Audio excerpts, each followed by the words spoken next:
नमस्कार and welcome to planet 4। चीन ने नेपाल को झूठ बोलकर कैसे पहना दिया 7 साल के लिए कर्ज का फंदा। खुलासे के बाद दुनिया हैरान। बांग्लादेश बोला हम मालदीव की तरह चीन के आगे नहीं झुकने वाले। चुनाव जीतने के बाद शेख हसीना ने बांग्लादेश में चीन को दिया बड़ा झटका। दोस्त बांग्लादेश ने लिया चीन से मालदीव का बदला। चीन के चक्कर में नेपाल के डूब गए 22 बिलियन। अब मालदीव को डुबाने की है बारी। मालदीव की बनावटी तारीफ में जिनपिंग ने बोल दिया झूठ। अब हो रही है फजीहत। चीन जाकर मुइजू ने जिनपिंग को गिफ्ट दे दिया द्वीप। लोग बोले यही है मालदीव का हम बनटोटा। चीन पहुंचकर मुइजू ने एक ऐसा बात बोल दिया कि अब उसके ही देश में होने लगा है विरोध प्रदर्शन। बांग्लादेश के विदेश मंत्री ने मुइजू की धज्जियां उड़ा दी और बोला कि जिस देश ने हमारे लिए खून बहाया उसके खिलाफ हम नहीं जा सकते। बांग्लादेश में 5वीं बार प्रधानमंत्री चुने जाने के बाद शेख हसीना ने चीन को बड़ा झटका दे दिया है। लोगों का कहना है कि एक तरफ चुनाव जीतने के बाद मुइजू चीन की गोदी में जा बैठे हैं, तो वहीं बांग्लादेश की शेख हसीना ने चुनाव जीतने के बाद चीन और मालदीव दोनों को करारा तमाचा लगाया है। अपनी चुनावी जीत के बाद शेख हसीना ने भारत के साथ घनिष्ठ संबंधों को याद किया और भारत को एक भरोसेमंद दोस्त होने का श्रेय दिया। इतना ही नहीं, बांग्लादेश के विदेश मंत्री ने जो बयान दिया है उसे सुनकर चीन और मालदीव दोनों को मिर्ची लग चुकी है। बांग्लादेश के विदेश मंत्री डॉक्टर AK अब्दुल मोमेन ने कहा कि बांग्लादेश चीन के आगे ऐसे नहीं टूटेगा जैसे मालदीव टूट गया। आप समझ सकते हैं ये कितना बड़ा बयान है। लेकिन अब सुनिए उन्होंने आगे क्या कहा। भारत को लेकर उनका कहना है कि हमारे समाज में हमारे अपने मूल्य निर्धारण में है। हम आमतौर पर दूसरों का सम्मान करते हैं और आप जानते हैं कोई भी काल्पनिक या आकर्षक टिप्पणी करने से पहले हम नेताओं के रिस्पेक्ट का ख्याल रखते हैं। इसलिए हमारा मानना है कि हमें गरिमा और पद का सम्मान करना चाहिए। माना जा रहा है कि उन्होंने ये बयान देकर सीधे तौर पर मालदीव के राष्ट्रपति मुइजू पर हमला बोला है, जो पिछले कई दिनों से भारत के खिलाफ उल्टी सीधी टिप्पणियां कर रहा था और उसके 3 मंत्री भी उसके पीछे पीछे लगे हुए थे। बांग्लादेश के मंत्री ने आगे कहा कि हमारी आजादी के लिए भारत ने अपना खून बहाया है और भारत हमेशा से हमारा सबसे बड़ा मददगार रहा है। इसलिए हमारे भारत के साथ कभी भी रिश्ते खराब नहीं होंगे और ना ही हम किसी के दबाव में आकर ऐसा होने देंगे। जी हां दोस्तों, बांग्लादेश भारत का एहसान नहीं भूला, जबकि मालदीव ने न केवल भारत का एहसान भूला बल्कि उल्टा सीधा भी बोल गया। जब उनसे पूछा गया कि क्षेत्र में चीन का प्रभाव बढ़ रहा है, चाहे वो मालदीव हो या बांग्लादेश, आप इसे कैसे देखते हैं, तो उन्होंने कहा कि यह गलत धारणा है। बांग्लादेश में चीन का बहुत ज्यादा प्रभाव नहीं है। चीन एक डेवलपमेंटल पार्टनर है और वो हमारी कुछ परियोजनाओं में हमारी मदद कर रहा है, या तो एक ठेकेदार के रूप में या एक विशेषज्ञ के रूप में।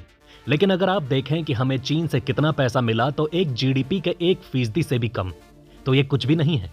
उन्होंने कहा कि कोई भी देश कर्ज में तब डूबता है जब उसका फॉरेन डिबेट 55% से ज्यादा होता है, जबकि हमारा तो टोटल डिबेट 13.6% है। उन्होंने कहा कि हम चीन से बेहद सोच समझकर कोई भी काम कराते हैं, इसलिए लोगों को यह डर नहीं होना चाहिए कि बांग्लादेश चीनियों के आगे झुक जाएगा। वहीं दूसरी तरफ मालदीव के राष्ट्रपति मुइजू चीन जाकर चीनी राष्ट्रपति शी जिनपिंग के महत्वाकांक्षी project belt and road initiative की जमकर तारीफ करते हैं।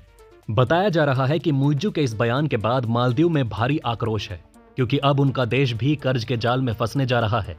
BRI चीन की वही परियोजना है जिसके चलते वो दुनिया भर के छोटे छोटे देशों को अपने कर्ज के जाल में फंसाता है। इन देशों पर चीन का कर्ज इतना ज्यादा हो जाता है जिसका ब्याज चुकाने में वो असमर्थ होते हैं। इसका ताजा उदाहरण मालदीव का पड़ोसी श्रीलंका और पाकिस्तान है। अब चीन के कर्ज जाल में फंसने वाले देशों की सूची में भारत का पड़ोसी देश नेपाल का भी नाम शामिल हो गया। हाल ही में खुलासा हुआ कि चीनी कर्ज से बने पोखरा अंतर्राष्ट्रीय हवाई अड्डे पर अब तक सिर्फ 5 अंतर्राष्ट्रीय चार्टर उड़ानें ही उतरी हैं। इस हवाई अड्डे पर परिचालन 1 जनवरी 2023 को शुरू हुआ था।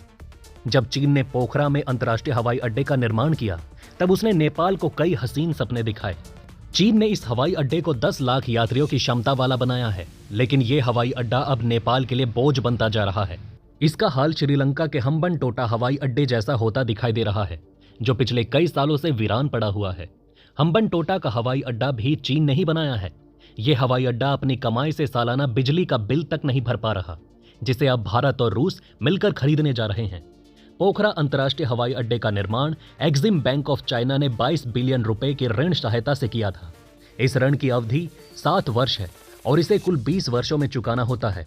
भारत के साथ तनाव बढ़ाकर चीन की यात्रा पर पहुंचे मालदीव के राष्ट्रपति मोहम्मद मुइजू का बीजिंग में चीनी राष्ट्रपति शी जिनपिंग ने जोरदार स्वागत किया। जिनपिंग ने मुइजू से कहा कि आप इस साल पहले ऐसे विदेशी राष्ट्र अध्यक्ष हैं जिसका मैंने स्वागत किया है। यही नहीं, राष्ट्रपति बनने के बाद ये आपकी भी पहली आधिकारिक विदेश यात्रा है। जिनपिंग ने कहा कि यह दर्शाता है कि मालदीव और चीन दोनों ही देश द्विपक्षीय रिश्तों के विकास को कितना ज्यादा महत्व देते हैं। मालदीव को कर्ज के भारी भरकम जाल में फंसाने वाले जिनपिंग ने दावा किया कि चीन ने पिछले 52 सालों में मालदीव की मदद की है। चीन के राष्ट्रपति ने ऐतिहासिक great hall of the people में मोहम्मद मुइजू का रेड कारपेट पर स्वागत किया।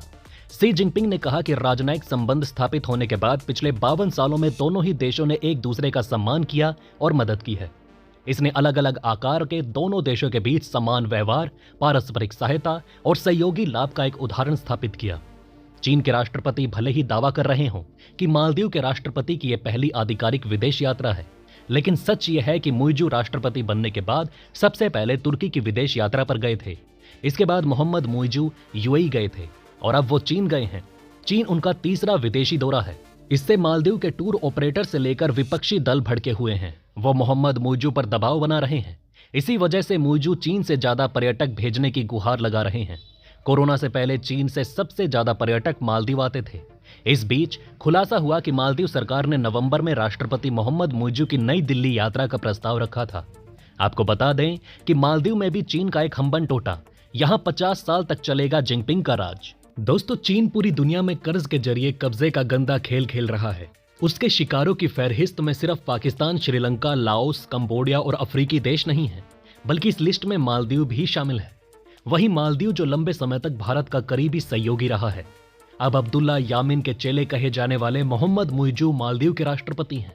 उन्होंने भी भारत से पहले चीन के हितों को प्राथमिकता देने की पुरानी नीति को फिर से लागू कर दिया।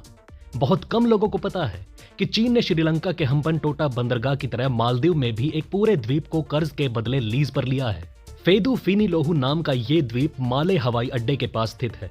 ऐसे में इसका भारत के ऊपर प्रतिकूल रणनीतिक प्रभाव पड़ने की आशंका जताई जा रही है।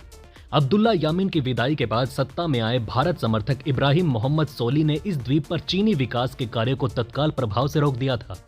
अब नए राष्ट्रपति मोहम्मद मुइजू के शपथ ग्रहण के बाद से चीन ने एक बार फिर फेदू फिनीलोहू द्वीप पर निर्माण के कार्यों को तेज कर दिया। आपको बता दें कि हम्बन टोटा अंतर्राष्ट्रीय बंदरगाह श्रीलंका के हम्बन टोटा में स्थित एक गहरे पानी का बंदरगाह है। श्रीलंका ने इसे चीन को 99 साल की लीज पर दिया है। यह कोलंबो के बाद श्रीलंका का दूसरा सबसे बड़ा बंदरगाह है। तो दोस्तों, मालदीव के इस कर्ज जाल पर आपका क्या कहना है, कमेंट करके अपनी राय जरूर बताएं। इसी के साथ मैं मिलता हूं आपसे ऐसे ही किसी अगली वीडियो में। तब तक के लिए बने रहें हमारे चैनल पर। जय हिंद, जय भारत।